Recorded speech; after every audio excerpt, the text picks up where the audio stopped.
Did want to start with our offense though, man, because obviously we had some pressing. I mean, obviously we talked about it a lot in the podcast earlier this week. Some of the questions about the running game and stuff like that. But just overall, man, just breaking down this particular matchup, man, the Steelers offense against that Bills defense.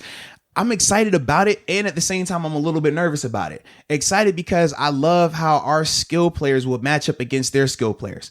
In terms of their linebackers, Tremaine Edmonds, obviously Matt Milano was I think it was his first game back from IR last week against the Niners, so he didn't play nowhere near the amount of snaps, but seeing how they match up in terms of when they're going up against James Conner, who'll be back this week, how they open field tackling on him. Obviously, when you talk about Benny Snell and Anthony McFarland, who's been used a good amount, we saw him in big time action late in the game, especially last week against Washington. How do those matchups work? Then on the perimeter, we know what Tre'Davious White is, but opposite of Tre'Davious has been a little bit different, man, between Levi Wallace and some of the other guys that they've used over there. I want to see, man, I feel like we could take advantage of that. But my biggest question is up front, do we have enough to consistently not only protect Ben? I feel like we'll be able to protect Ben, but can we get movement up front? Because that defense, you're not going to be able to beat them being one dimensional. That's the part that makes me a little bit nervous. I love our skill position guys versus their guys right now, though, because like I said, they're still a little bit banged up. And our guys are frustrated. You're coming off of a bad performance. We've heard about the league leading 31 drop passes and all this other stuff. Those guys are going to be motivated. They're going to be ready to go. You heard Coach Simon talk about, man, if you're not catching the ball, we'll look to find other guys who can catch the ball. I feel like, man, those guys are going to respond to that, though. They're going to come out here and be a lot more focused on the fundamental element of the catch, right? Just the looking the ball in, squeezing the ball with your hands, tucking the ball away, then proceeding to make a guy miss. I feel like we're going to see a lot sharper version of them, and that is going to definitely create some problems for that Bills defense from a passing standpoint. Yeah, that's what I was thinking too. Everything I was looking up, like Tre'Davious White, obviously all pro and all that type of stuff. But outside of that, little bit of a struggle at cornerback with like Levi Wallace. So it's just trying to find that mismatch there. And the Bills rush defense, obviously we talked about it. They're really inconsistent. There's some games where they actually do pretty well. Yes, it's but weird, then there's other games where they're getting completely gashed. Absolutely. So I was thinking before doing this podcast, I'm like, man, I don't care what their rush defense is, because how many times over these past however many games we're like, man, this team that we're playing, they don't have a good rush defense. We should be able to gash them. And we still struggle there. Yeah. So I'm like almost chalking it up to, man, we might only get 50, 60 yards on the ground here. Like, but I will say this, I'm not even opposed to 50, 60 on the ground. That's way better than the 21. But I just wanted to be an effective 50, 60. You know, like whenever it's situational third and short, right? Or we need to pick up 1 yard, we can at least get that. When it's late in the game and we might have a lead and we need to close it out, I want to see some of those runs being broken off where we can close that game out. Effective running doesn't have to be over 100 yards, you know, and a lot of people, they do always equate that with that. And we've talked about that multiple times. You can run effective situationally without having to have gaudy numbers. I would actually say that's something the Bills have been able to do well, is they do have some games where they do have some good rushing numbers. At the same time, there's other ones. I think you could even point to last week where the numbers aren't anything crazy, but I think they did try to run it over like 25 times. And situationally, they ran the ball effectively. It was just, man. But their main thing was Josh Allen. Yeah, he was his own. He was in his own. We'll get more into that whenever we talk about their offense versus our defense. But yeah, dude, I'm getting exhausted talking about the running game, and I really am. Dude, it's every week. It's like 5 or 6 weeks here. How do we fix the running game? How do we fix the running game? And then you sound like a broken record too. Like, dude, I'd like to see motion. Bro. I'd like to see some different things here and there. I'm just getting exhausted with it. So I've given up on it. I'm just assuming we're not going to be able to do much here, and hoping that if we do what we did last week, maybe there's a different iteration of it with Connor coming back. Maybe we do run it a little bit more. But, you know, if we do pass it for 40, 50 times, just hoping these receivers catch the ball, it might be a little bit of a different story. Which we both said last week. If you cut those, if the drops instead of 7, if they were 4 drops or 3 drops last week, we get out of there with a win. Let's be real about it. How would you compare Washington's cornerbacks versus the Bills? I mean, maybe you could give the depth nod to Washington a little bit. Well, this is the thing. I feel like when you're talking about outside corners, when we talked about Kendall Fuller and Ronald Darby obviously was a former Bill as well, those guys were good players, right? We said they're not great, but they're good quality pros, right? We know with the Bills, like I said, out on the opposite of Tre'Davious, like I said, it's been a revolving door. They had Josh Norman out there a little while. He went down. We can go down the list of the guys who've been over there. The one saving grace that they do have is their safety play. That has been able to help them out between Jordan Poyer and Micah Hyde.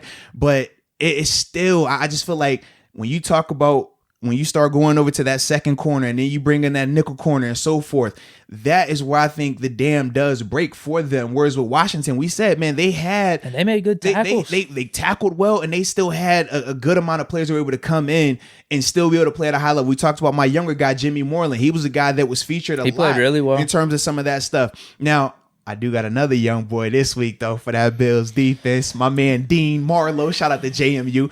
That's my guy. I made sure I didn't wear any JMU today. I didn't want to throw anybody off. I didn't even go football. I went basketball. You see, I got a Michael Jordan shirt on. Is that Jordan? That is Jordan right here. I wanted to just lay it low. I ain't want any problems. The last shot. Why is it in blue? Is that for like a Laney shoe? I think so. It's definitely a shirt that goes with those sixes right there, I believe. So yeah, that was the whole purpose of Royal blue. But I was like, I'm staying no. I don't want any problems. All right. Although, dude, you might get some heat for the blue. Man, this is a basketball Michael Jordan shirt.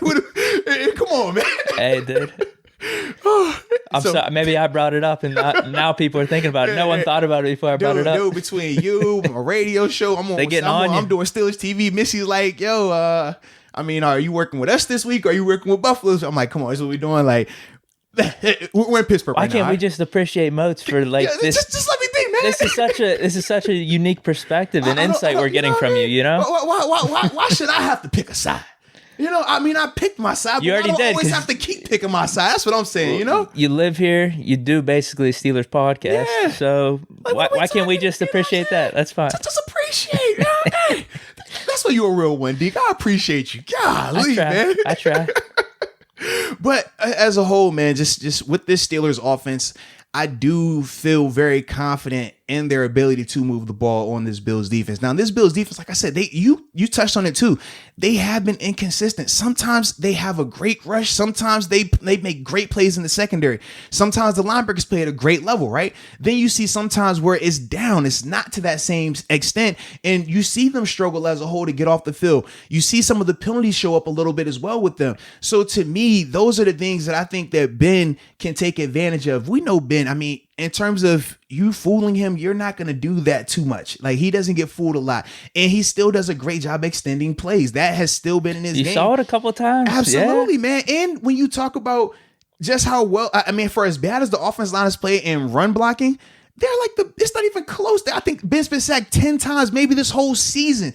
And we know how pass dominant this team has been. So to me, knowing that Ben is going to have time, knowing that Ben is going to have his weapons going up against a little bit of I don't even want to call it a down unit, but a little bit banged up unit from that Bills secondary, their back end. I think that that's a great situation for the Steelers in that standpoint. Yeah, no doubt. Now, with the running game, this is actually something we never brought up. It's brought up a ton, though, in the comments. Kevin Dotson. You want the Dotson, man? You want Dotson? Is that Dotson? Dotson? Does somebody say Dotson? All right, who goes out then? We're not taking DeCastro out. So Fowler's been playing well all year, man. We take Fowler out of left guard, move him to right tackle then? But then Chooks has been playing decent. They did that when Chooks went down. What's better for the run game, though? Would that be better for the run if we put Dotson over to left guard and then we move Fowler to right tackle? I'm sure if in a climate like this, it sounds good, right? It sounds like it should work. Dotson has shown that he could play right guard really well. He stood up like a big dog in those opportunities, especially when DeCastro was down. So we have seen that from him.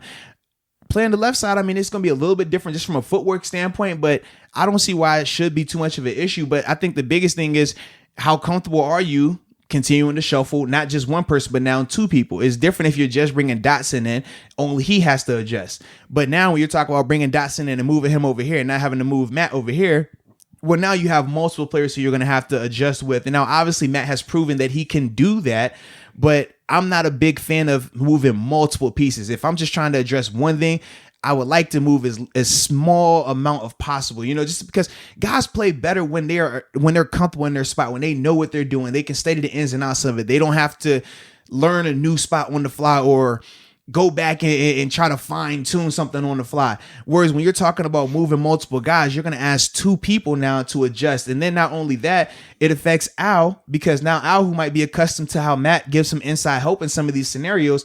Okay, what is Dotson's inside hope like? And then on the contrary, DeCastro on his side, now he has to say, okay, I've been accustomed to Chooks for how many games for now? this season, right? For this season, and now I have to revert back to how Matt does it. So to me, I just don't like that per se during a game week. If it was a bye week, I like that, right? If it was a bye week, or whether it's regular season bye, whether it was a week after a Thursday night game or something like that, where you got a little bit more time, I like that. But when you're talking about a regular, and I mean, realistically, I mean, we played, was it Monday? Yeah, we played Monday night. This is the 12 games. The 3 games in 12 days. So it wasn't even a lot of time to really dive into this thing and say, hey, look, man, we got this plan, guys rested, we're going to go that route. So to me, I'm looking at it like, man, you stick with what you have for this particular game. But then after that, now you can start reassessing and saying, all right, maybe we should make a move. So you don't think it's a bad idea? I honestly don't. No, because Dotson has proven that he can run block. We've seen that. We definitely saw that. And then he stood up in pass protection as well. So I'm not opposed to getting him on the field. I just want to do it in a way where we don't have to move as many people. Now, in terms of how we do that, I mean, I guess it would be Chooks, the odd man out. That's essentially the thing, because you're not taking DeCastro off. And obviously Matt Fowler, he's proven that he can start at both left guard or right tackle. So essentially it would be Chooks. But like I said, if you're going to move multiple people, I'd rather you do it when it's not a 3 games in 12 days type of scenario. Yeah. So, yeah, I guess with our offense versus our defense, it's going to come down to the receivers, and maybe if our running game can get going, we'll see. Yeah. But I'd probably just betting the receivers versus our cornerbacks. That's kind of the main thing that we're talking about here. Absolutely. It's going to be, I'm really excited to see how Levi Wallace holds up.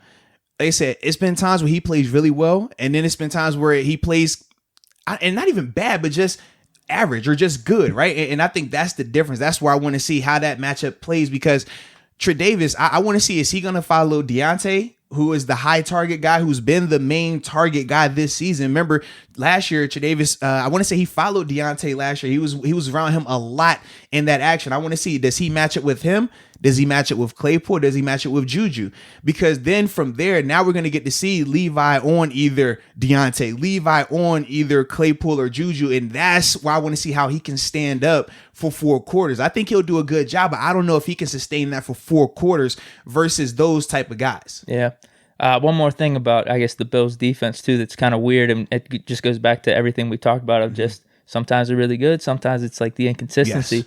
Like, dude, they held Mahomes in check for the most part, even though they did have a lot on the ground that game. Held Mahomes in check. Like Russell Wilson, this was like at the peak of all the MVP talk and stuff. They got after Russell. Held him in check. But then at the same time, you have like Goff going off against you, Kyler Murray, the comeback. Especially like the second half for Goff. Yeah. Right. Yeah. There's been a couple like second half comebacks that they've given up. So yeah, that kind of goes hand in hand with what we've been talking about too. Maybe something to watch for. I don't know. Absolutely. Like I said, I feel like we have the advantage as a whole there. I just think that we still going to need to have something that looks similar to an effective running game. Because if you allow those guys if you allow Jerry Hughes and Ed Oliver to just put their hands down and just rush the passer for 4 quarters, they're going to have success. That's what they do well. Now, if you're talking about them having to stand up against the run for 4 quarters, they can do it, but that's not what they want to do. Ed Oliver, for example, who's more of a natural 3 technique, right? So, and because they run in more of a 4-3 front, right?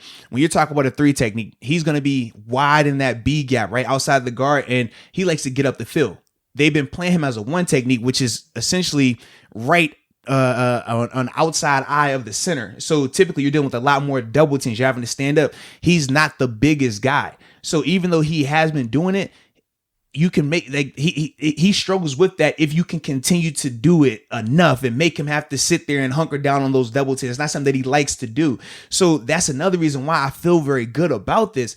But you have to at least have that available to make them think of that, to make them have to say, all right, I can't get in this wide 3 like I want. I can't just pin my ears back and rush. I have to sit here and play this thing more honest.